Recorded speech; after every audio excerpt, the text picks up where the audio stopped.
Indio Acevedo.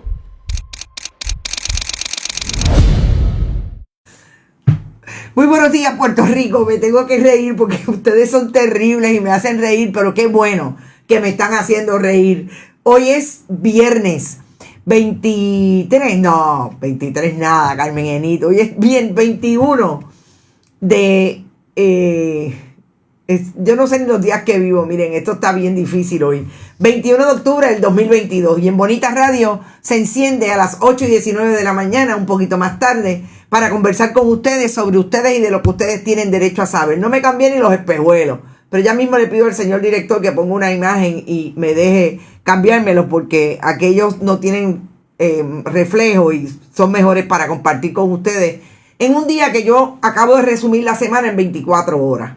Yo creo que lo que no habíamos hecho en toda la semana, nosotros sí, porque tenemos mucho trabajo, pero ayer desde por la mañana se dio lo que nos pasa cada vez que las autoridades federales o alguna autoridad, tengo que decir que más las autoridades de Estados Unidos que las demás en Puerto Rico, porque no existe el Departamento de Justicia ni la Policía de Puerto Rico para dar con los corruptos en el país. Pero las autoridades federales nos sorprendieron ayer con esa intervención entre allanamientos y búsqueda de información en las propiedades, una propiedad personal de uno de los primos del gobernador, Eduardo Pierluisi Isern, y en lo que se conforma como el bufete y la compañía que tanto él como su hermano Walter Pierluisi, que es el dueño original desde 1995, tienen para administrar residenciales públicos.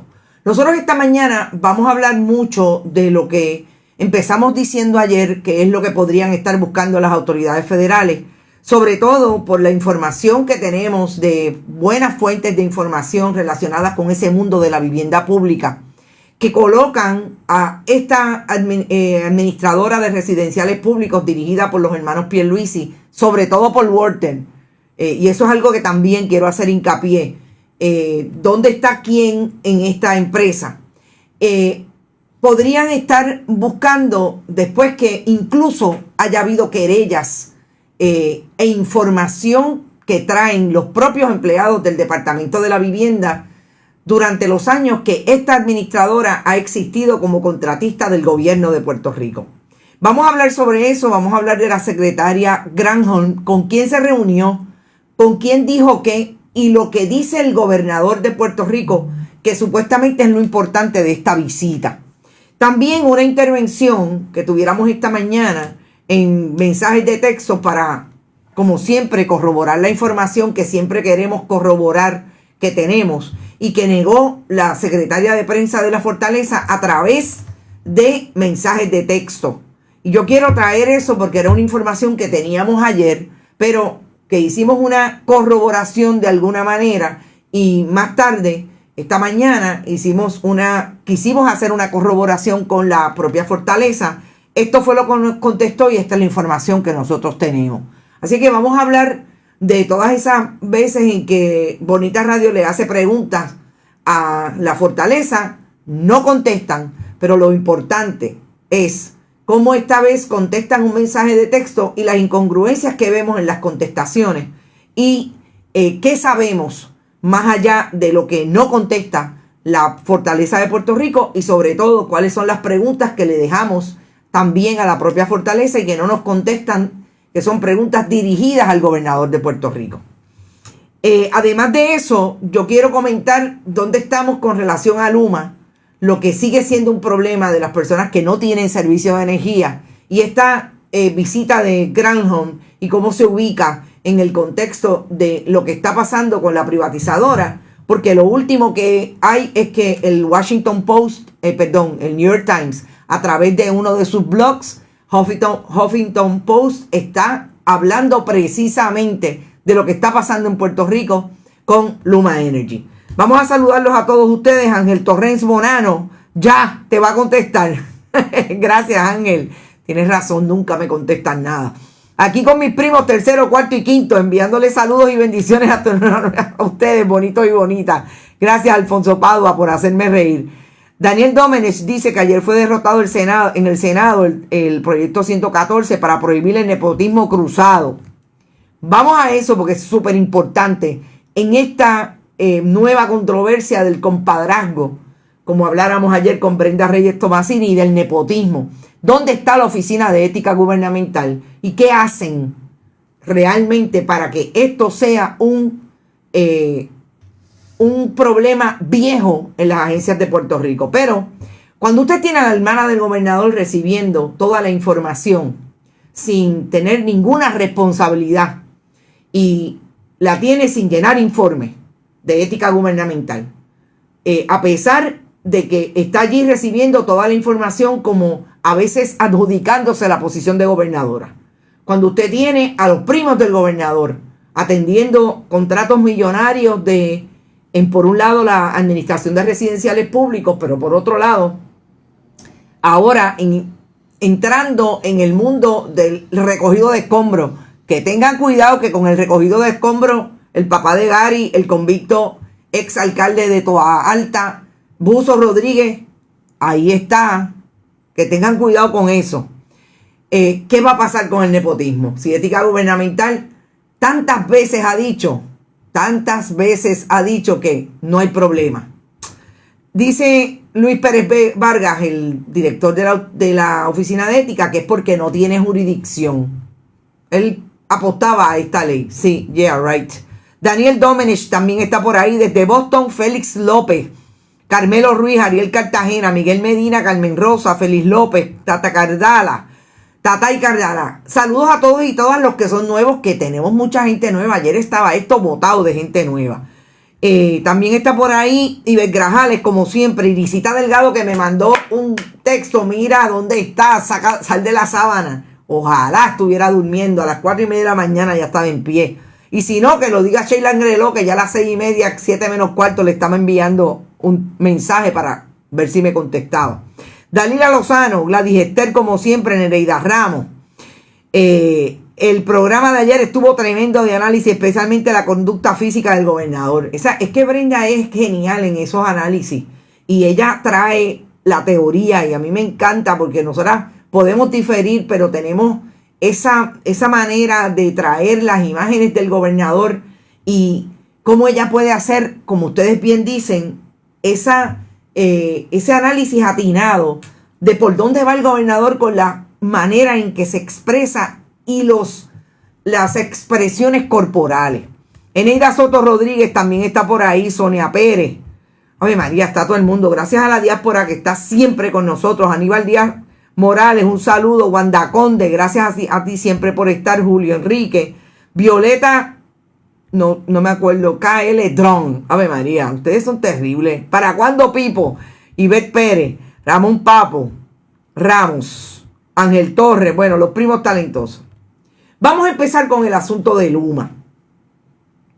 Esta mañana no, hace 2 minutos, realmente. Vimos la noticia y nos envían la noticia a una de nuestras internautas y amigas, maestra del sistema público, que el Huffington Post acaba de publicar una historia que establece exactamente la imagen que tienen en pantalla. Como la privatización de la red de energía en Puerto Rico colapsó. Está escrita por un estadounidense. A mí me gusta cuando nosotros podemos atinadamente establecer con hechos lo que están colocando en el contexto puntual de lo que está pasando en Puerto Rico, personas que no necesariamente pueden demonizar los famosos portavoces de la propaganda y la demagogia del Partido Nuevo Progresista. ¿Por qué? Porque si lo escribe un puertorriqueño residente en la diáspora, dicen que es un comunista que se fue para Estados Unidos a vivir la estadidad, pero es comunista. Como si Bernie Sanders y el Partido Comunista de Estados Unidos no existiera. Pero vamos.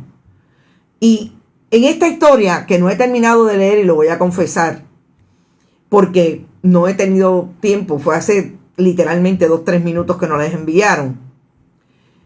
A grosso modo se establece con diferentes puntos de vista qué ha ocurrido en este proceso de privatización. yo creo que es importante en este momento destacar que lo que no están diciendo los medios tradicionales en Puerto Rico. Y si vamos a las portadas de hoy, y no quiero ir físicamente a ellas, pero solamente lo comento. Usted parecería que esa gente que publican en ese periódico, en esos periódicos, no vivieron el Puerto Rico de ayer. Y yo vuelvo a hacer hincapié en una nota. Los periodistas pueden sugerir, la portada debe de ser esta. Escriben la nota de portada y no se las publican. Eso es así, los editores tienen total derecho, total poder, vamos a decir del poder de publicar lo que les dé la gana. Y esta nota de la privatización colapsó. La privatización de la red eléctrica en Puerto Rico colapsó. Jamás la hemos visto en un medio tradicional, a pesar de que en efecto la gente hoy le está diciendo al gobernador de Puerto Rico, a través de las redes, a través de todos los comentarios que hacen y la utilización, y le pido al señor director si me puede traer los espejuelos, se lo agradezco.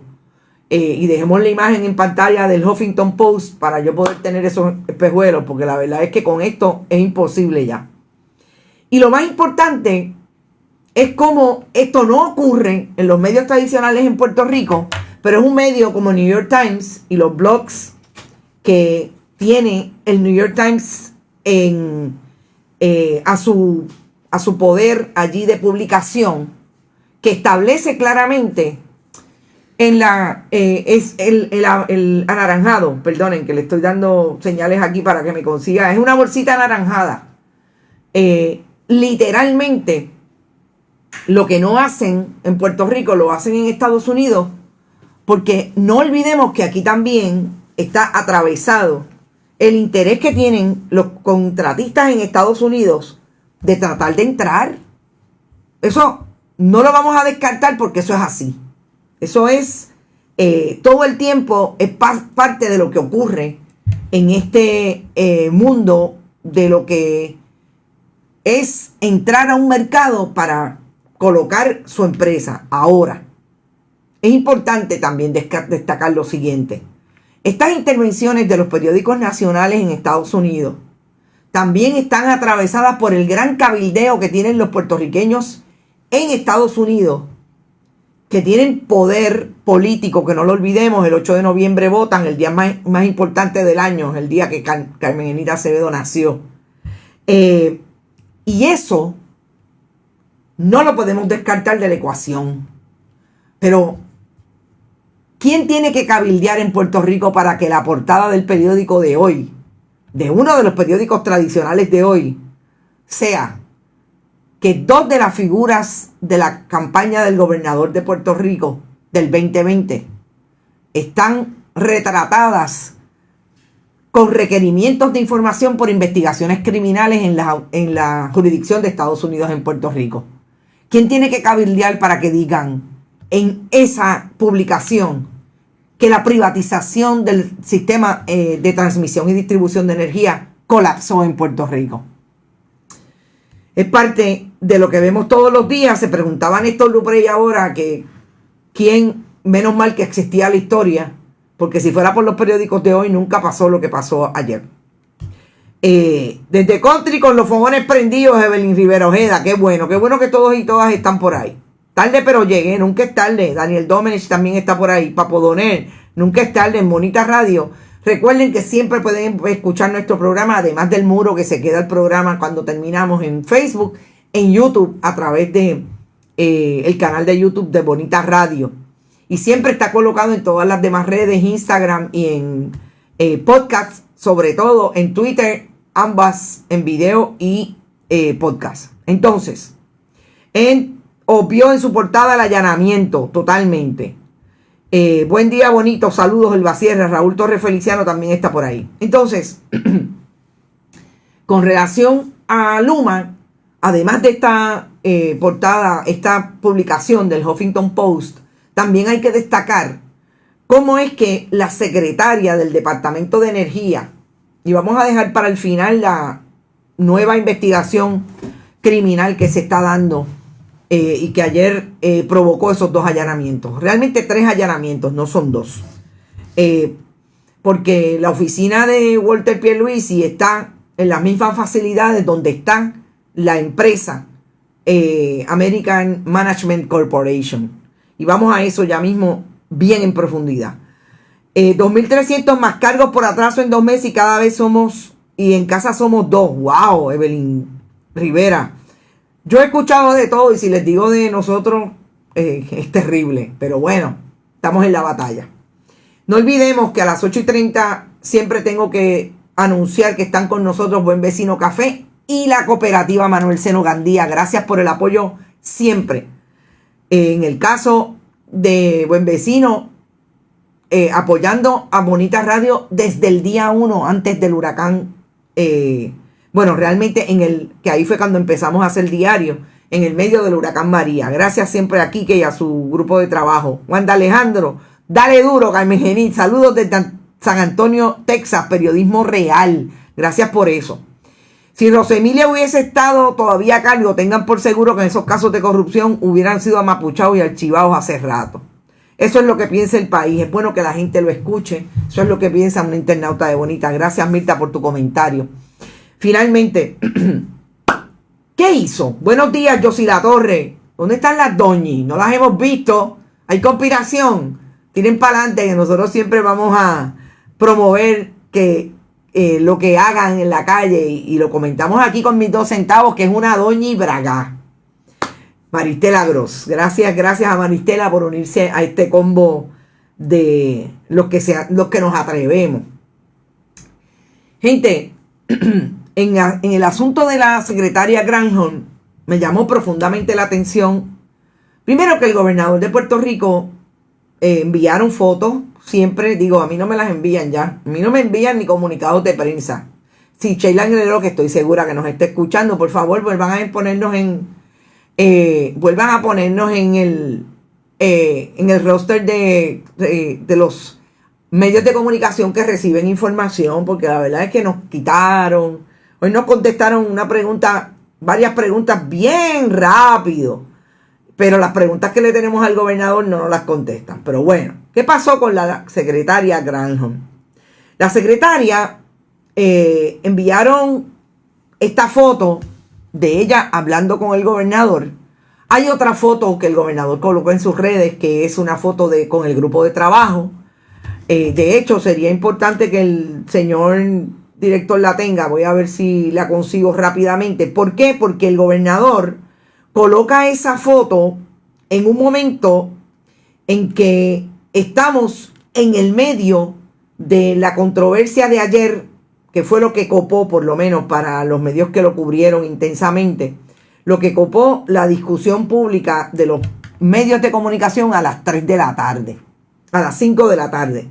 Y en ese momento el gobernador estaba reunido con la secretaria Granholm. ¿Quiénes están en esa foto? Y es un poco lo que quiero que vean, se le envió ahora, señor director, que vean en la foto en que está el grupo de trabajo. Y me parece importante porque fíjense que este grupo de trabajo es el que se sienta en la fortaleza a hablar con el gobernador, o por lo menos esa es la promoción que le da el gobernador en sus redes, de diferentes asuntos desde el punto de vista de las personas que lo asisten en la oficina del gobernador. Y estamos hablando de que con la secretaria de Energía, que no es otra que la que puso en sindicatura. O sea, el presidente Biden puso en sindicatura la rehabilitación del sistema de transmisión y distribución de energía que dirige Luma, que privatizó el gobierno de Puerto Rico a través de Luma. ¿Quiénes están en esa reunión? Y vamos a quedarnos en esta reunión un rato. Obviamente, al lado izquierdo mío está la secretaria Granholm con su equipo de trabajo. Pero a la diestra, en lo que tiene que ver con el grupo de trabajo del gobernador, está la secretaria de la gobernación. Noelia García Bardales, ¿ustedes la escucharon ayer decir algo con relación a lo que está pasando con los allanamientos de los ayudantes, de los primos lejanísimos del gobernador? No. El segundo no lo identifico, pero entiendo que trabaja con Fermín Fontanes en las alianzas público-privadas. Y el tercero es Carlos Lavoy. Lavoy, que ahora no recuerdo si en efecto es Carlos. Fermín Fontanes está al lado de Lavoy, pero lo está tapando la primerísima, la hermanísima, como le dice Néstor Duprey, Caridad Pierluisi. Al lado de Caridad Pierluisi está la presidenta de la Autoridad de Acueductos y Alcantarillado, Doriel Pagán Crespo, la que no tuvo a tiempo la compra de los generadores para que en medio de un huracán categoría 1 Puerto Rico no se quedara sin servicio de acueducto, de agua potable. A su lado está el director ejecutivo de la Autoridad de Energía Eléctrica, Josué Colón, el que primero dijo que Luma no servía, pero ahora está tratando de cargarle las maletas.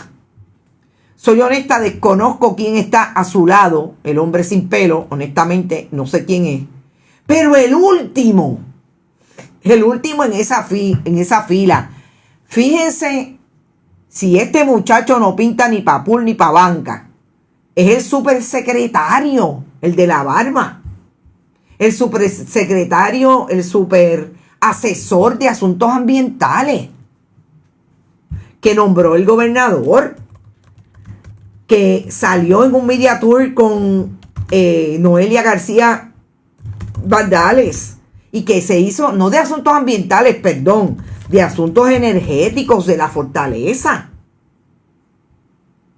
Este es el que anunciaron como lo más grande y como que iba a fiscalizar Francisco Berríos Portela, como que iba a fiscalizar el trabajo de Luma. ¿Ustedes han visto alguna fiscalización de Francisco Berríos Portela? Ninguna. Pero allí estaba. Atrás, detrás de esa fila, está la secretaria de prensa del gobernador. Y me imagino que serán otras 3 personas que trabajan en su oficina. Sheila Angleró y otras 3 personas, entre ellos 2 mujeres y un hombre, que honestamente no los identifico. Pero sí parece que son personas que trabajan con la oficina de la secretaria de prensa.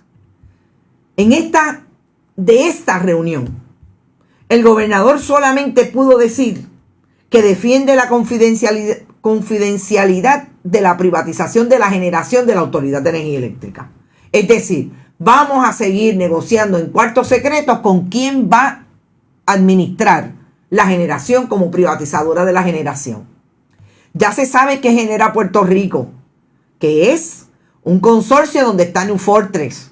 Tampoco van a ver eso relacionado en ningún medio de comunicación tradicional, sobre todo en uno, porque lo hemos dicho en otras ocasiones. Una de sus dueñas es la persona que le ha hecho a New Fortress representación en las agencias de Puerto Rico como encargada de Governmental Affairs.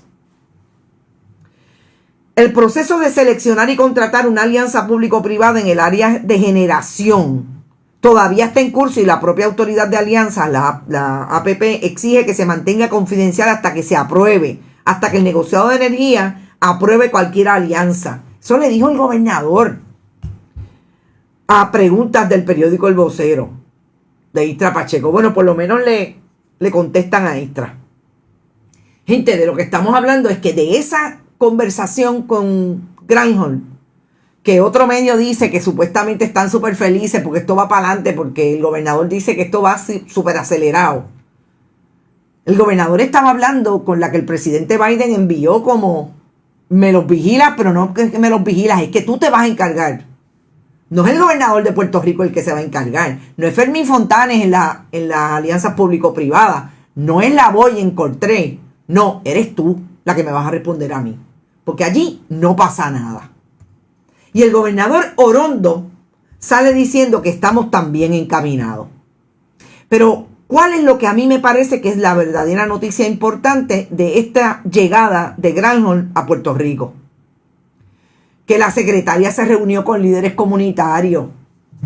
Que la secretaria se reunió quizás con uno de los líderes o representantes de Casa Pueblo, de los líderes comunitarios, que más cuadrado tiene hace 25 años. 25 años un proyecto comunitario en la montaña que lo menos que tiene es energía renovable en el municipio de Adjunta.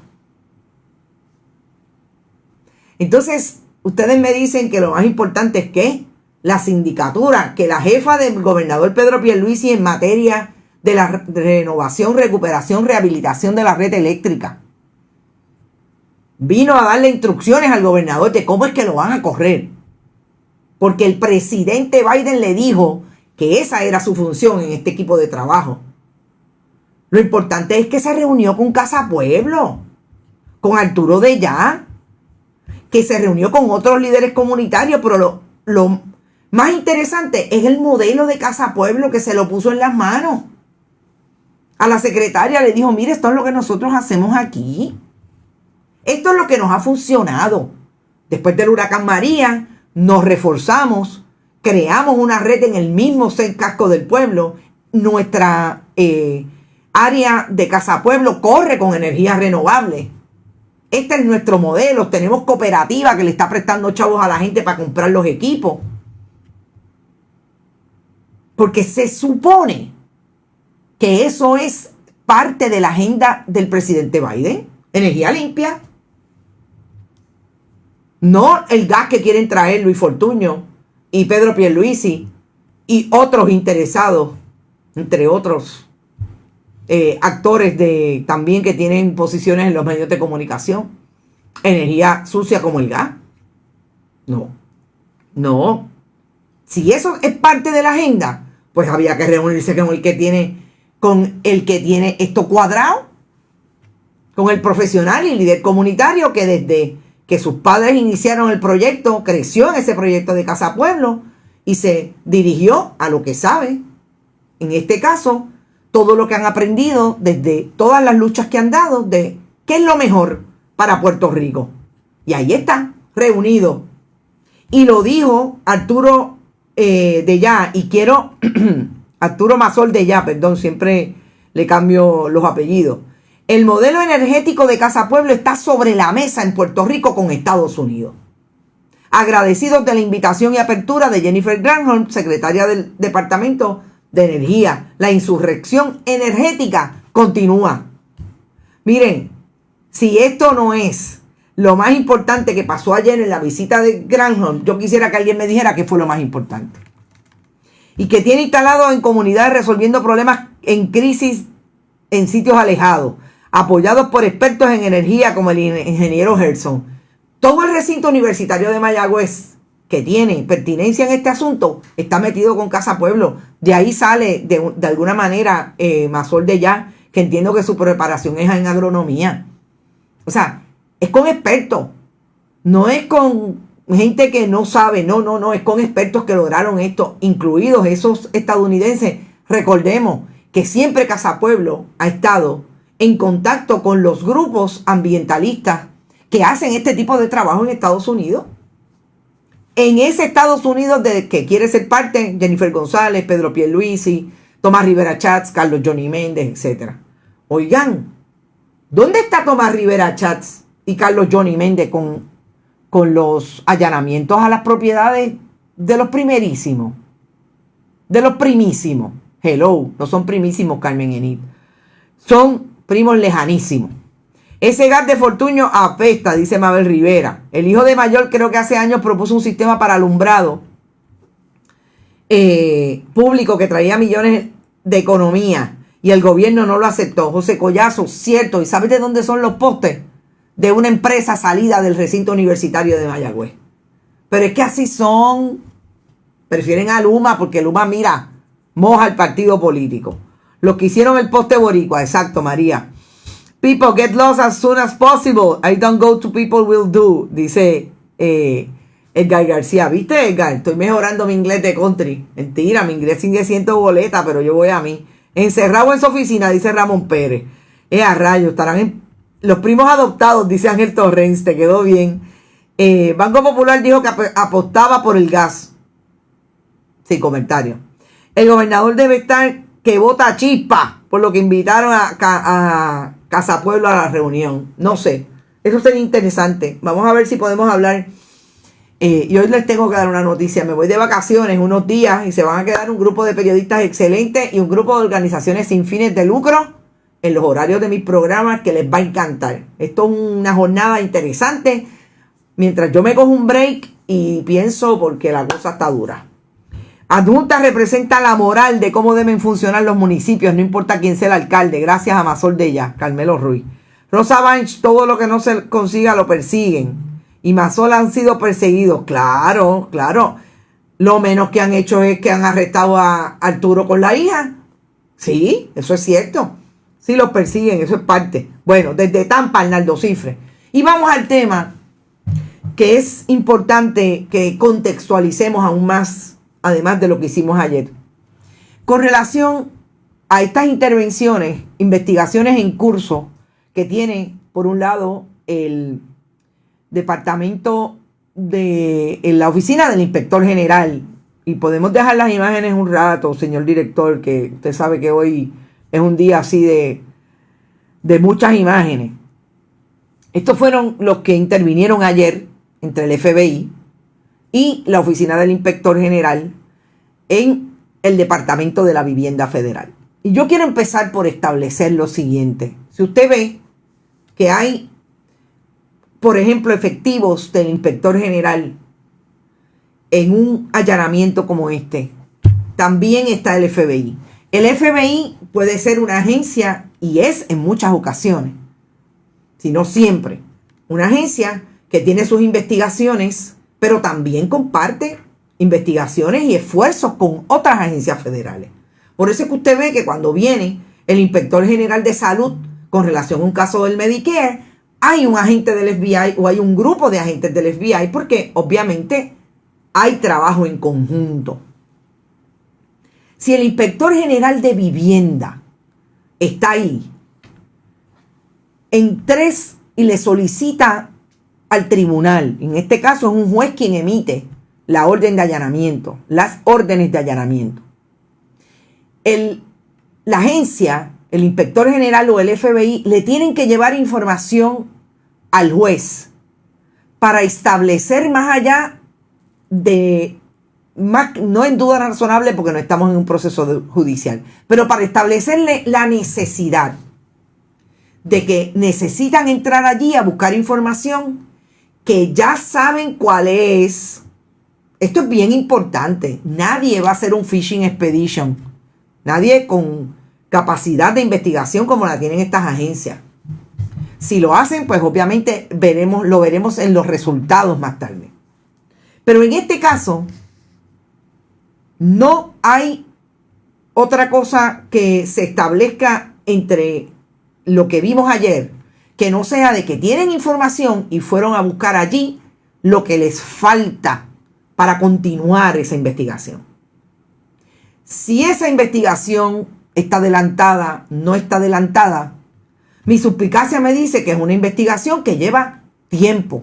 Leí unas expresiones de Limari Llobet, la oficial de prensa de la Fiscalía y del FBI, que en este caso, la del FBI, que también es Limari, que dice que es una investigación que estaba adelantada y que salieron ayer a buscar información. Que llevan hace tiempo. Más que adelantada, hace tiempo. ¿Es importante? Sí, es importante establecer si está hace tiempo o es reciente. Porque usted no sale a buscar información, volvemos a hacer un fishing expedition, una expedición de pesca. No, usted sale cuando usted tiene a alguien que le dice en ese celular, en esa computadora. Usted puede obtener esa información, usted puede saber como investigador, investigadora, que esos dispositivos, computadoras, celulares, tienen información porque alguien se lo dijo o porque ya usted tiene evidencia del proceso de que en esas computadoras hay información de lo que usted está buscando. Si usted allana la oficina del abogado, leí unas declaraciones que le dio la ex fiscal María Domínguez Victoriano a los compañeros colegas de Cuarto Poder.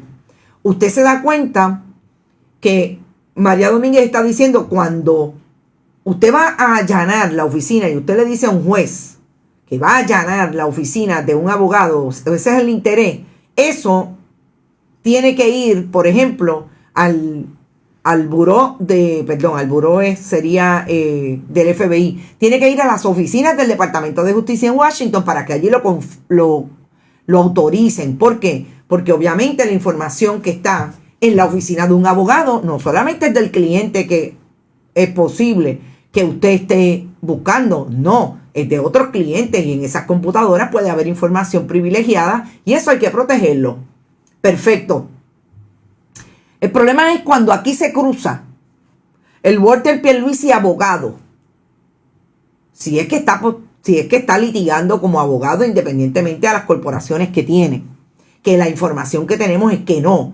Que lo que hace Walter Pierluisi desde siempre ha sido desarrollador, privatizador desde el 1995, desarrollador en unas instancias, pero desde el 2009 tiene oficina de abogado. Importante, la distancia entre el 1995 y el 2009, que tiene su oficina legal.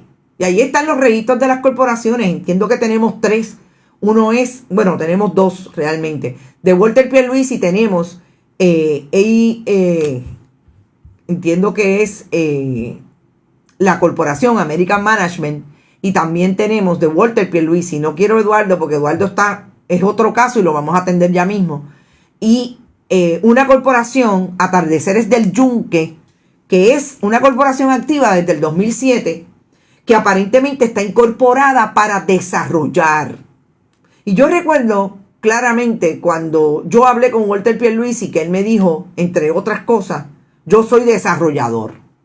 Y esto estoy hablando de verano del 2021, cuando hice la investigación que lo ubicaba precisamente gestionando todo el proyecto de Sol y Playa para comprar un apartamento y otros que tiene allí, otras propiedades que tiene allí, con el ex alcalde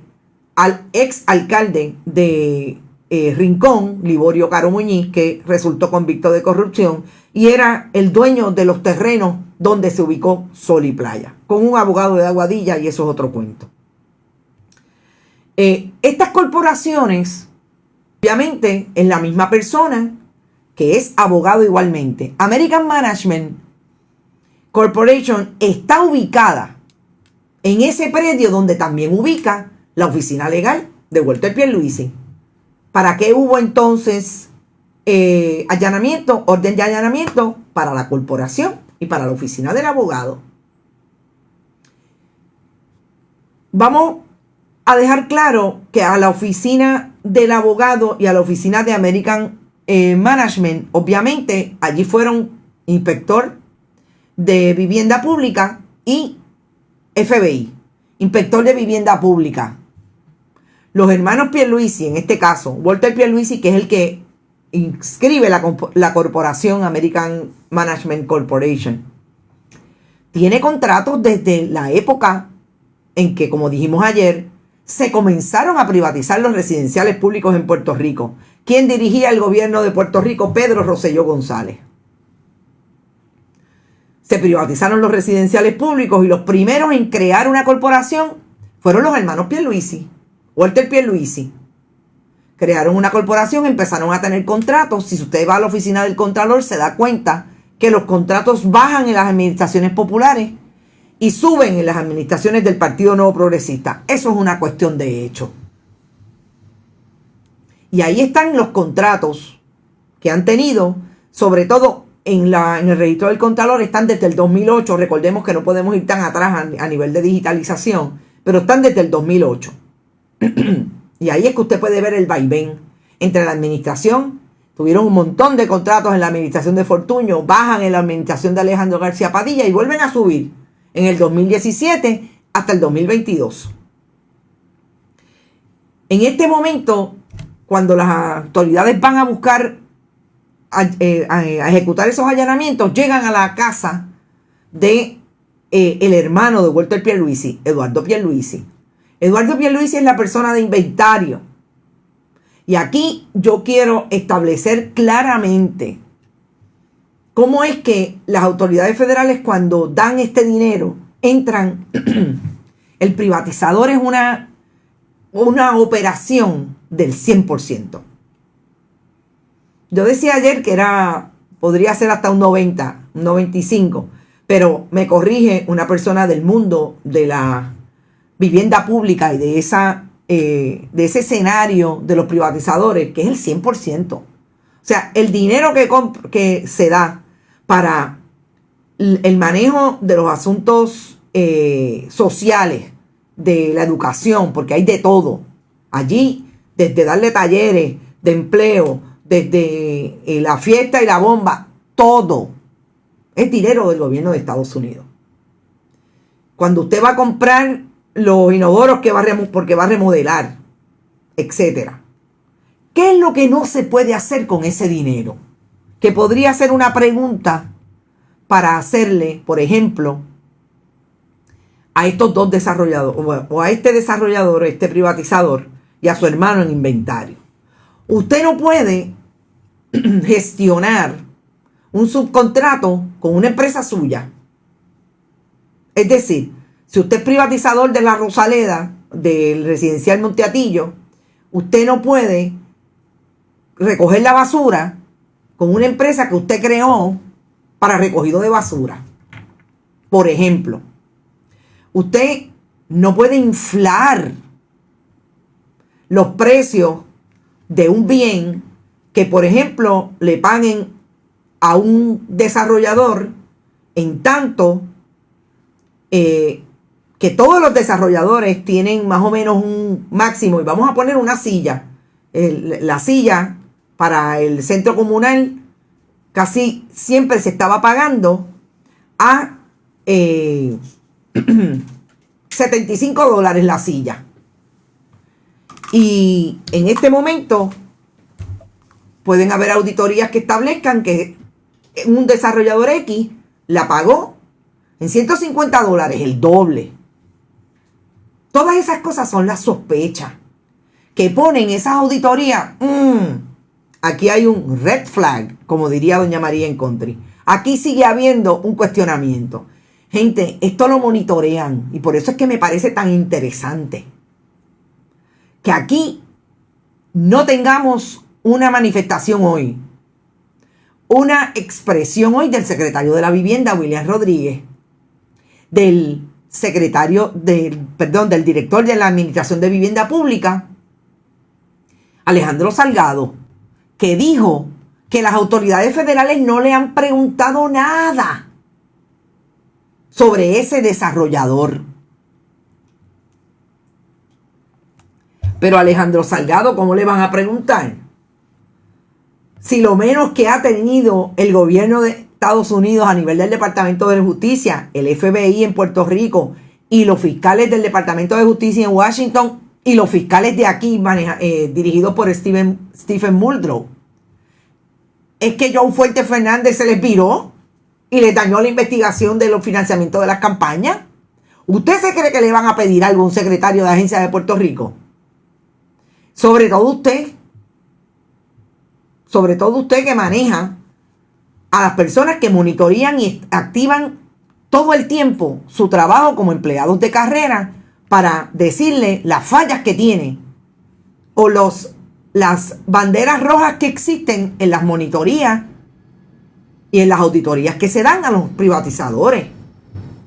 La pregunta, Alejandro Salgado, ¿cuántas veces empleados de vivienda pública usted tiene conocimiento que le dijeron al Departamento de la Vivienda, a la Administración de Vivienda Pública, lo que estaba pasando con desarrolladores o privatizadores, con privatizadores de los residenciales públicos? ¿Cuántas banderas rojas usted tiene en esos documentos que no se investigan, que no fueron referidas? Usted pregúntese quién las refirió. Porque yo estoy segura que aquí hay personas que dijeron, esto está pasando ahí.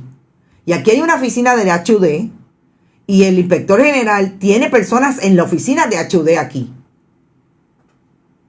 Y es lo más importante, que era la pregunta que había que hacerle a Alejandro Salgado. Y no el zafarse diciendo no tengo ninguna petición de información. No, pero es que no se la van a pedir, bendito sea Dios. Por otro lado,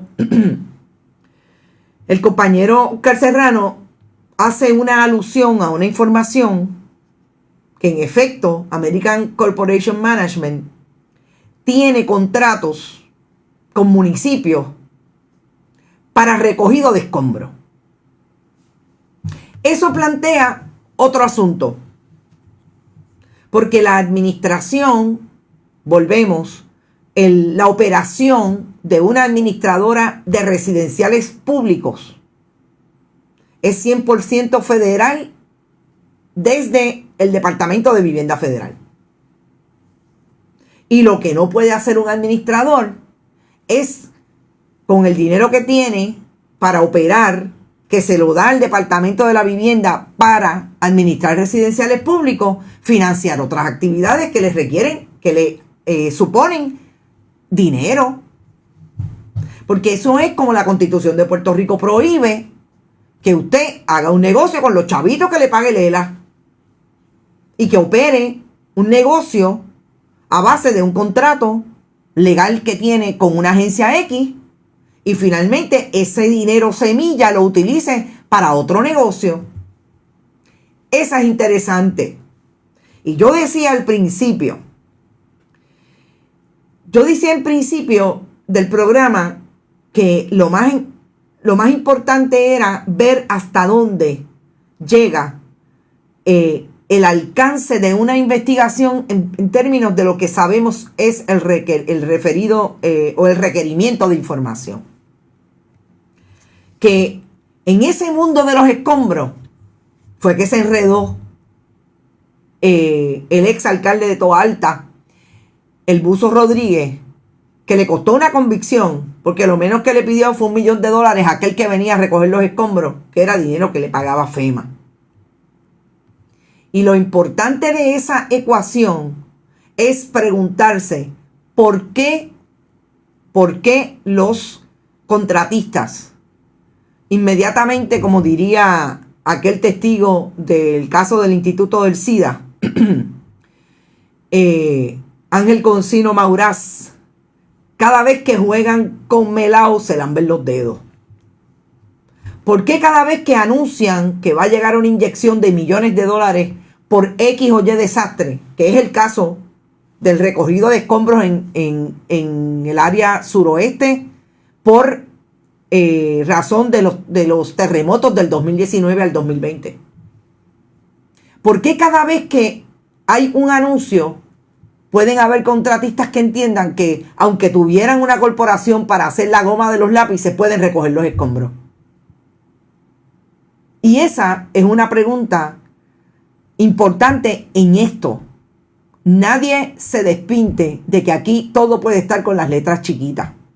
No tenemos información de qué juez emitió esa orden. Están bastante herméticos las fuentes de información con relación a eso. Sí sabemos que lo que hay en vivienda pública es un zaperoco y que allí están buscando por debajo de las piedras a ver quién le ha dado información a las autoridades federales de lo que está pasando no solamente con este o posiblemente con esta investigación, con otras investigaciones. Y yo creo que ahí las autoridades federales van a insistir en el mensaje ese que ellos sacan cada vez.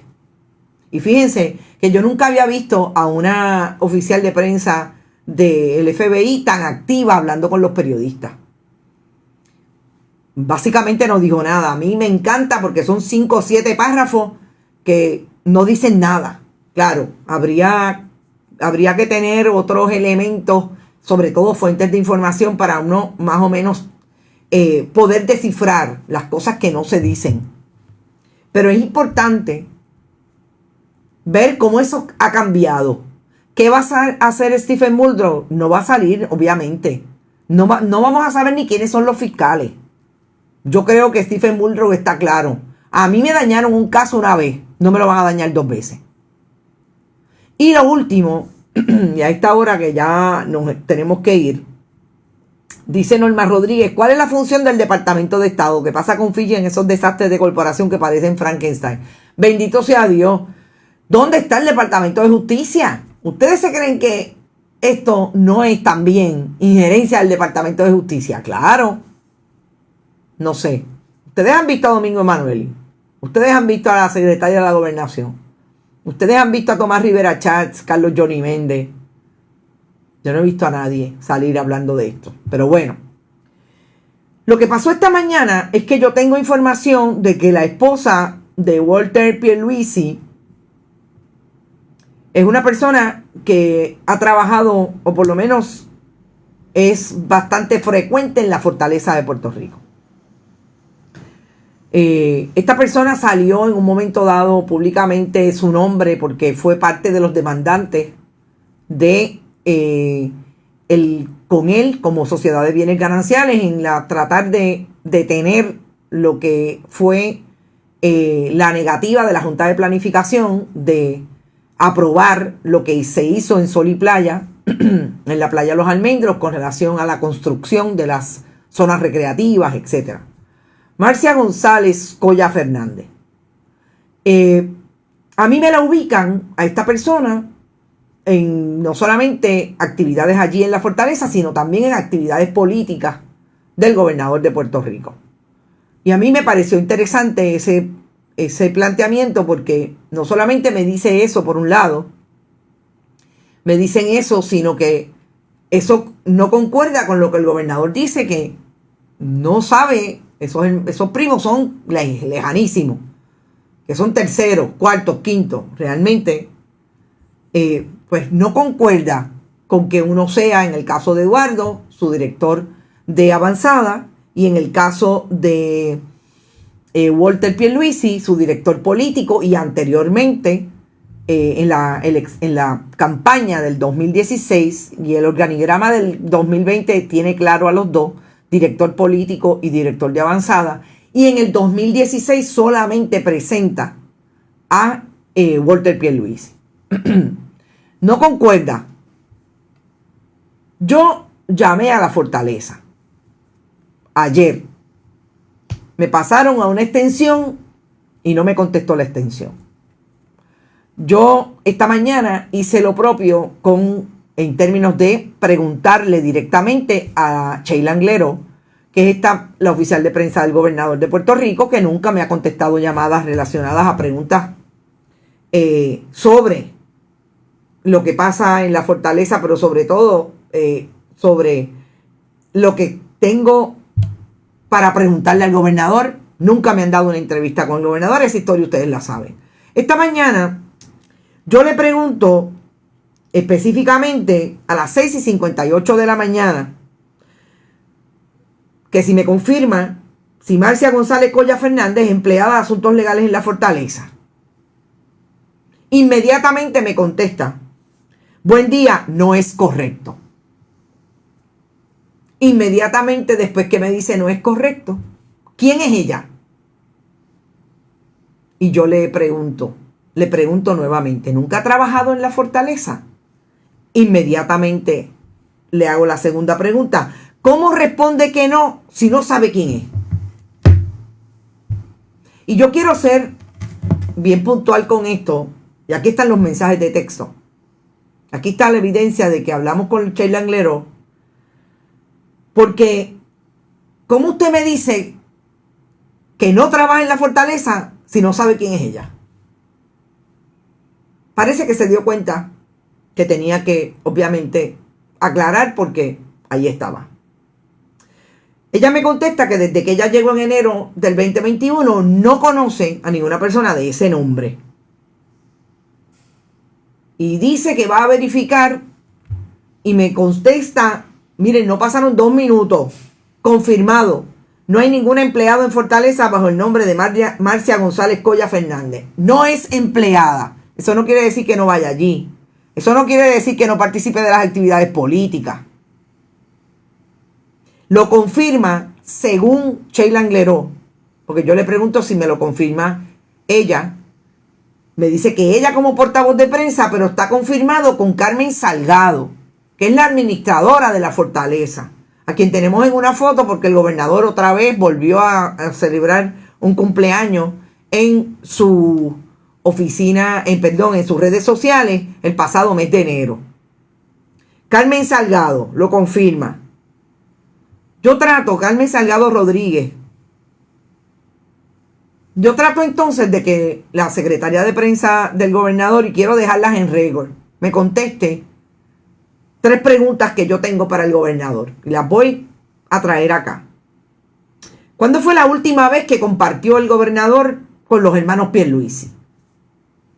¿Conoce a Marcia González Colla Fernández? ¿Son los hermanos Pierluisi parte de su grupo de trabajo en la reelección? Esas son las preguntas que están colocadas en el récord público, en una comunicación interna por texto con la oficial de prensa del gobernador de Puerto Rico, a quien le paga la chequera del pueblo de Puerto Rico y que es una funcionaria pública. Así que yo creo que parte de lo que rodea malamente toda esta situación de los allanamientos de ayer es la incapacidad del gobierno de Puerto Rico de tener un proyecto de comunicación que le dé información al país. Nosotros hacemos las preguntas que tengamos que hacer. Nosotros tenemos la responsabilidad como Carmen Enid Acevedo Betancourt, directora, periodista dueña de Bonita Radio. Los compañeros que tienen sus proyectos hacen las preguntas que tengan que hacer. Nosotros asumimos nuestra responsabilidad porque entendemos que el país tiene derecho a saber.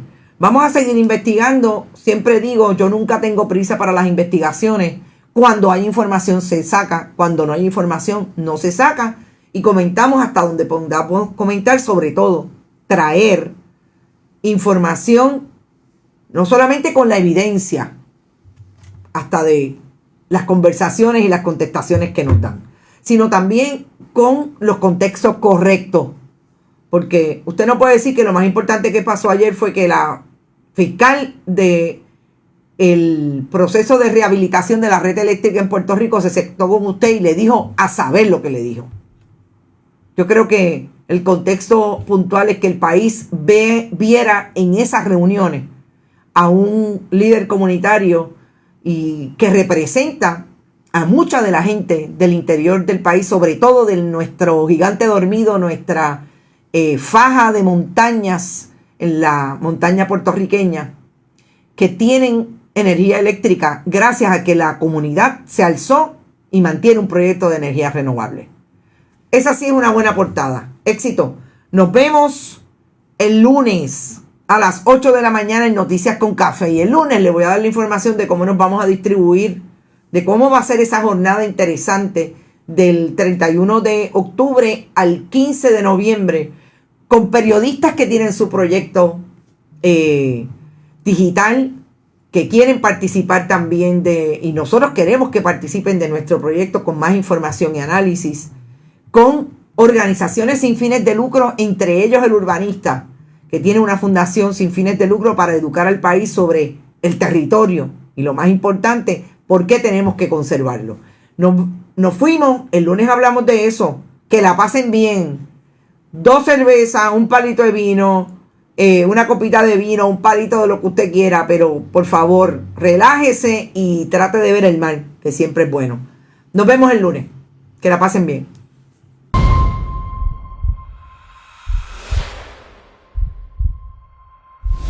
Este programa fue traído a ustedes por Cooperativa Seno Gandía, Solidez y Futuro y Buen Vecino Café.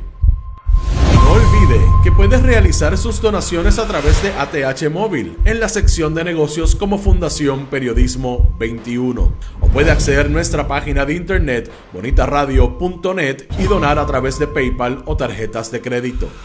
También puede enviar cheques o giros postales a nombre de la Fundación Periodismo Siglo XXI, PMB 284, P.O. Box 194000, San Juan, Puerto Rico 00919-4000. Bonita Radio, esto no es un cuento, esta es la verdad.